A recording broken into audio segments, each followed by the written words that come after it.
welcome. It is June 27th. It's noon, and it's General Services Public Works committee meeting with Dan Gookin and my friend Kiki Miller. I'm not your friend? And my friend Dan Gookin. Sorry. First up, Dennis Grant. Talk to us, Den.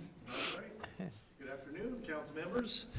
We're here with a vacation on 316 South 18th Street. You have a picture there up on the screen for you.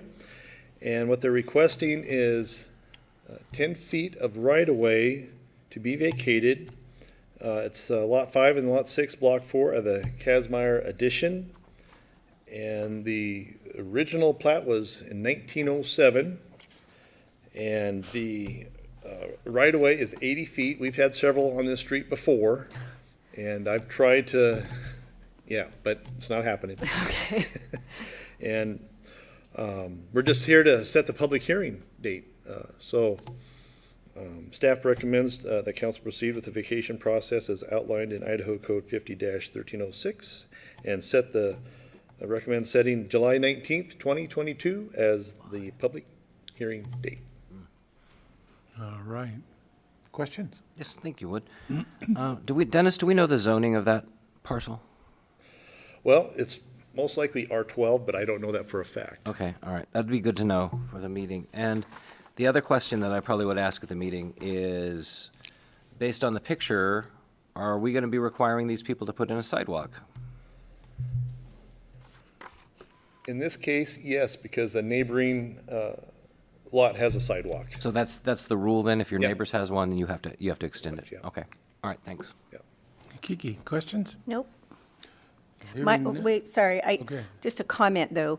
What Dennis was referring to is he and I had a conversation at one point and said, can't we get all these people to try to come together and not do these one and done at a time? And apparently that hasn't been successful yet. But Not yet.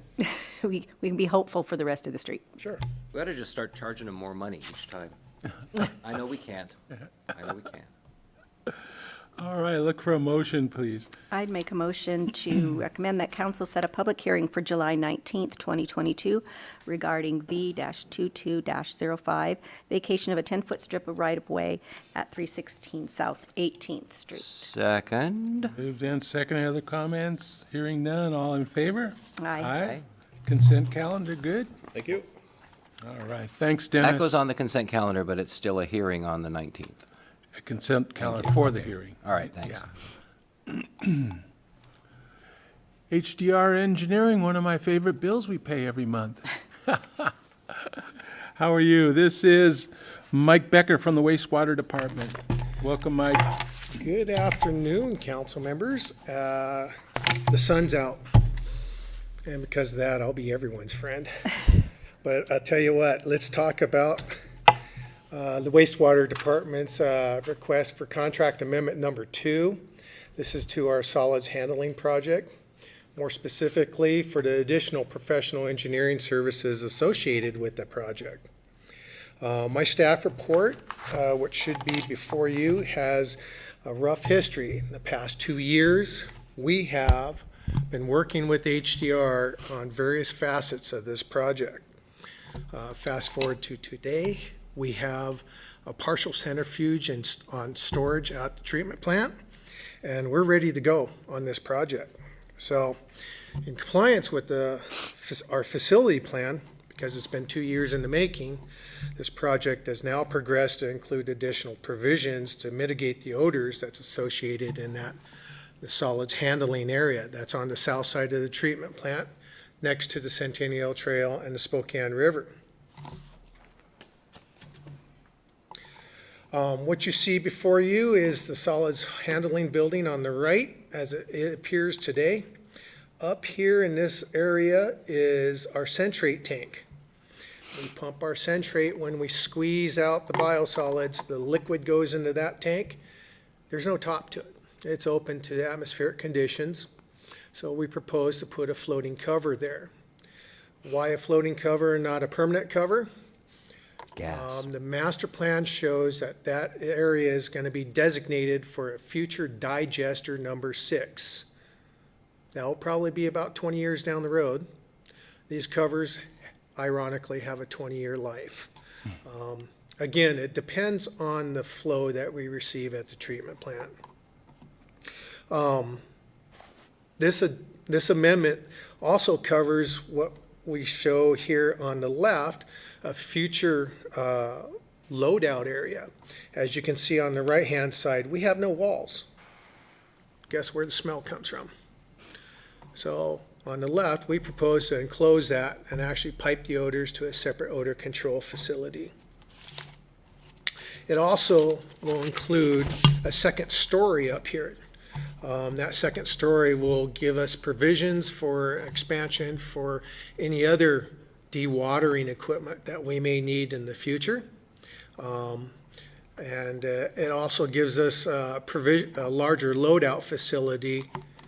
You'll notice this garage door is taller, so we can buy normal-sized dump trucks to haul the biosolids to the compost facility.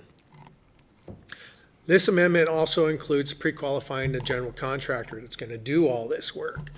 We want to pre-qualify our contractor because there are a lot of specialized equipment. This facility has to remain operational during construction. The staff report also shows you a breakdown of these costs, and as you can see, they total to $50,763.57. Wastewater knows this is a multi-year project. We have budgeted accordingly. Presently, we have the budget authority to do this amendment. We also have budgeted accordingly in next fiscal year's budget. It should be worth noting, and I did this last time, that on these large-scale projects, when there's multiple facets to it, we don't ask for our engineer to give us a scope and the cost for something that may or may not happen a year and a half down the road. So as these projects progress, we come before council with these amendments, and we will be bringing the construction phase of this project through amendment number 3 before council once we have selected a general contractor and have that scope defined. This is a continuation of the solids handling project where we did award it to HDR. Again, subsequent amendments are in accordance with Idaho code that allows the city to negotiate for new professional services contract in associated and with phased projects. So based on this information, it's staff's recommendation that we have council approve amendment number 2 for the additional professional engineering services to HDR in the amount of $50,763.57. And with that, this is a look from the NIC side. I will entertain any questions. Any questions? Nope. Mr. Gookin? Thank you, Wood. Mike, what was, so the additional cost is 50,000 plus, what was the budget item for this? Originally, it was 2.6 for the original contract with HDR, or the budget item for the total project. Just this project here, so we're approving an amendment. What was the budget for the amendment, or is there a budget for the amendment? Yes, there was a budget for the amendment. Was not lumped into engineering, it was lumped into the total project. And this year we have 1.46 million. So 50,000 is not bigger than that? No. Do we still have enough in there? Oh, yeah. Okay. Thank you. So Mike, trying to understand that perspective on it. So this is a ongoing project that's been budgeted out. This isn't finishing, this isn't the big money we borrowed from the EPA or whatever that low-interest loan was. No. This is an individual project, and it's ongoing. That's why we're amending, because, we finally got here, now we design it, we build it. This doesn't cover the expense of it, it just gets it designed? Is that kind of the idea? Yes. It basically incorporates the proprietary information from the equipment that we're going to be purchasing into the design.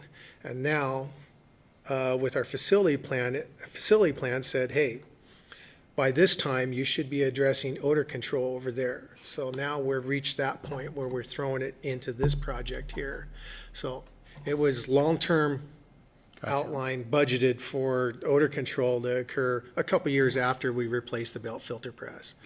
So now And we're the- doing it all at once. And the floating cover instead of a solid cover is not only the lifetime, but that, whatever you call the tank, is going to go away eventually? Is that why you don't want to put a hard cover on it? Yes, that tank will, actually, it'll be two of those three tanks that are over there will go away and become one larger digester. Okay. So there's kind of a saving 20 year round. Yes, it will accomplish the same thing as a permanent cover.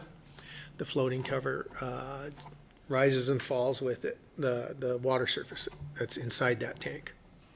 All right. Thank you. Anything, guys? Look for a motion. Move to recommend that council approve amendment number 2 to the professional services agreement with HDR Engineering in the amount of $50,763.57 for the solids handling improvements contract. Second. Been moved and second. Any other questions, comments? Hearing none. All those in favor say aye. Aye. Aye. Thank you. Go on to consent. Thank you. Mike, you're up again, spending a little bit more. So number 2, you're gonna like this, Woody. We need to evaluate our outfall. And so we asked HDR, while you're busy doing this project, the solids handling project, can you evaluate our outfall line? Our facility plan says, that we needed to do it, a while back. And fortunately, we've been operating just fine. So Wastewater is requesting another professional services agreement for an evaluation of our outfall. Currently, what's shown here is our outfall. Under normal conditions, the treatment facility discharges treated effluent via gravity through a 30-inch pipe that's buried in the Spokane River, extends about 200 feet. This was originally constructed in 1984, and we discharged through some reduced diffusers. It goes from 10-inch to a 6-inch diffuser. 10 of them on our outfall line. Now, during periods when the river is flowing really fast in the spring or during summer pool elevations, we actually have to discharge using a pump station. So the facility plan has identified the pump station and the outfall with some conditions and operational issues. One of them is the pumps were last replaced in 2004. They still work, but we would like to go ahead and have that evaluated to see how much more life we can get out of the pump. Typically, pumps only last 10 years. But of more concern is the controls that operate the pumps. They're outdated. We need to get them compatible with our SCADA system, a bunch of stuff. We also know that one of the diffusers is either damaged or missing. I will show a video here in a little bit about that. And if we're going to evaluate this, the facility plan has identified, let's take a look at it and see what kind of capacity concerns that we need to address. The reason why is because the regulatory process of dealing with anything that's in the river is a lengthy and drawn-out process. If we're going to do this, we want to do this once. So, last winter, we videotaped and inspected the outfall line and its diffusers. We actually hired some divers, and what you're looking at right here are these dark spots right here. There's one. There's one. These are the diffusers that are sticking up out of the riverbed. This one's nope. This one's missing right here. And you'll notice this one here has got a little tower to it. This is your diffuser as it sticks up out of the river bottom. What is interesting is not only is one missing in the middle, but there's one missing here too. We believe this is the one that's damaged, that has not been repaired. Zooming out.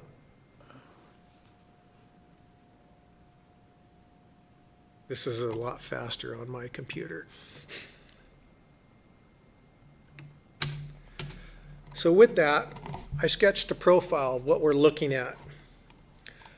The one along the shore, closest to the shore, is missing. We can't find it. The divers couldn't find it either. These are exactly how they were designed, to stick up above the river bottom. This one is buried. These are below the river bottom, which is a concern because it's only a matter of time before they too get buried. So I've outlined everything that we discovered about our video inspection. And here is diffuser 2. One of the concerns are, you can see how much corrosion we've incurred since 1984. 40 years in the Spokane River, it's held up pretty good. I'm amazed that the stainless steel is still stainless. However, these things don't have anodes. Anodes are used to basically avoid this scenario. And we don't know if they were installed or if they just corroded off of there. But you can see here's diffuser 2. Again, the What's stainless an steel anode? looks good in shape. Tell us what an anode does. What's that? What's an anode? What does it do? A zinc anode, basically, you're trying to avoid oxidation or corrosion of steel in this case. And these are steel flanges. Well, ductile iron flanges too. But this is what we want to see in our diffusers. How tall One are of them is those? buried How tall do they stick up about 18 inches. off the bottom, theoretically? Yes. Okay. On the right-hand side is diffuser 6. It's not operational. The video doesn't show this algae seaweed combo here moving outside of the current. This is diffuser 8, and you can see that it's actually flush with the riverbed. We have 4 of these that are like this, actually below the riverbed. So we are concerned about filling up our outfall line with gravel and rocks. So based on this information, we're seeking an evaluation of the outfall, the pump station, the pumping controls, where HDR will provide us with a preliminary engineering report identifying what we need to do out there and if there's any improvements or upgrades that are warranted. This is part of our facility plan. You can see HDR was involved with us during our video inspection on this. This is a continuation of the project. We have presented this before our legal department, and they've given us double thumbs up. So with all this information, we're asking that City Council should authorize the wastewater department to execute a professional services agreement with HDR for $97,180. This is for the evaluation related to the repairs, replacement, capacity improvements, and upgrades to the existing wastewater outfall and our pump station. Now I'll stand for questions. Kiki? So in here, under this contract then, it sounds like their capacity analysis is going to address future growth and what should happen to this entire system, as well as address the things that may be wrong with it right now. Is that correct? Yes, that's part of the evaluation. So they'll be looking at the outfall line itself, as well as the diffusers, as well as provide you a written recommendation of either additional growth measures or additional changes that need to be made. And that's not included, those changes and the cost to do their recommendations. This is just the contract for the evaluation. Yes, this is just for the contract for the evaluation, but it will include the report that we'll be able to take a look at. And engineering reports usually give us options. So we have that going for us, as well as the facility plan has identified that we should take a look at the capacity of this. And so then those options is what you'll base your costs off of. When you start to project in budgets, what needs to happen to this line? Correct. Okay. And the last time that this was done was 1984? No, it was installed in 1984. The last time that the outfall was looked at was in 2002, Oh, two. but it didn't include a capacity analysis. Okay. All right, thank you. Mr. Gookin. Thank you. Now, was fascinating to me to see that in your staff report, because, I mean, I walk the trail, and I don't see 10 bumps in the water. You only see like 4, 5. So to learn that there were 10 of those under there, and, some of them are just not working, yeah, it needs to be looked at. Well, there's only 8 right now that seem Oh, to there's be only 8, okay, so it's still, We can turn up those pumps if you want to. and just blow it out? And I guess you can't really, like, the classic picture, you can't have a big pipe that, like, drips water into that's, like, considered bad taste or what? Yes, we can't promote erosional displacement of the riverbed. In fact, our divers aren't even permitted to pick up a rock and move it. That is a direct violation of the Army Corps' regulations on preservation of the river bottom. So you can't, so the silt buildup, the sediment that's building up, we can't dredge that out or anything? Well, yes, we can eventually, but it's Permits. yes. But no, there are ways of doing it. Post Falls just recently redid their outfall. They have to build a curtain completely around it. Wow. Anytime that you remove a riverbed or a lake bed, as soon as it breaks the surface of the water, it has to be assessed for hazardous materials. So you now have to spill it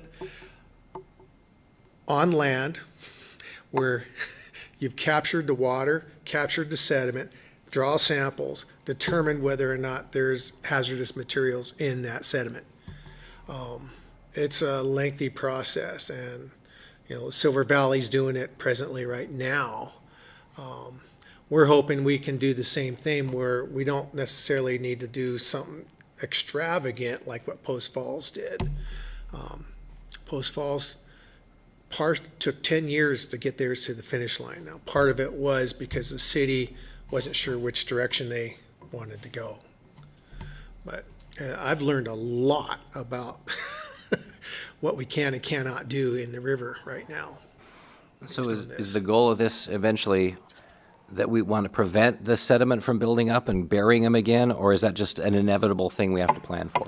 It's an inevitable process. Yeah. We can't do anything to disturb the sediment or redirect it or anything. You can do stuff on the shore above the water. As soon as you break that water surface elevation, a lot of regulations are applied. So this will be a multiple year project as well. Well, I look forward to hearing updates as it progresses, because Okay. It's fascinating. It's the other end of the sewer plant. We always hear about effluent and putting things into the river, but never really make the connection between there's a big pipe out there where the stuff actually comes out. Yeah. Fascinating. Go ahead. Just one other question. Do you work or share information when you're in a project like this with the RGEM, the University of Idaho, lake management folks? Do they get involved? I mean, it just seems like if you're working in the riverbed and you're following all these same regulations and they're working on lake health and river health and all of that, that there might be information sharing. I'm not sure what we're required to do. Nothing's been done since 1984. Yeah. Unfortunately, those individuals no longer work for the wastewater utility. Right. That we can draw that information off of. I just was looking forward, like as you come through some of these surveys and some of your people, it just might, just looking for opportunity to do anything that we can to help them with efforts they're making and research on the health of the lake and river. So just something to keep in mind, just a comment.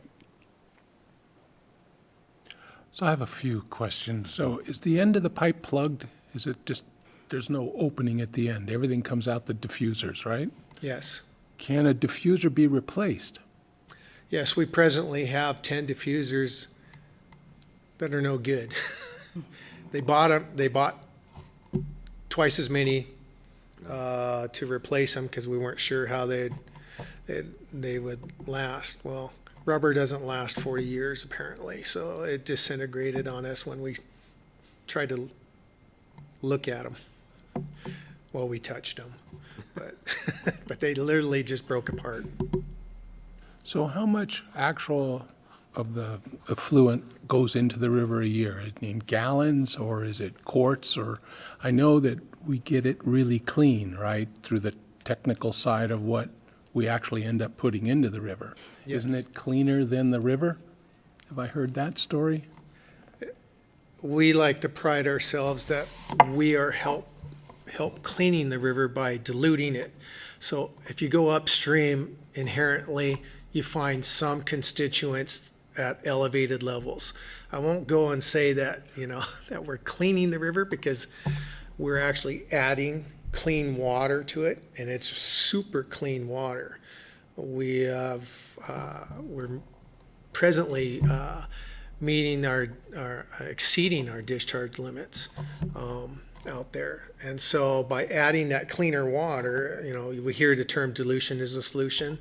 Well, we are contributing cleaner water into the river. So yes. So it's 30 feet. So worst case scenario, could you just throw another pipe in the ground and plug it in and not have to dig up the lake? I'm trying to save you some money here. There's no, I'm not sure what all we can and cannot do at this point until I get that engineering report.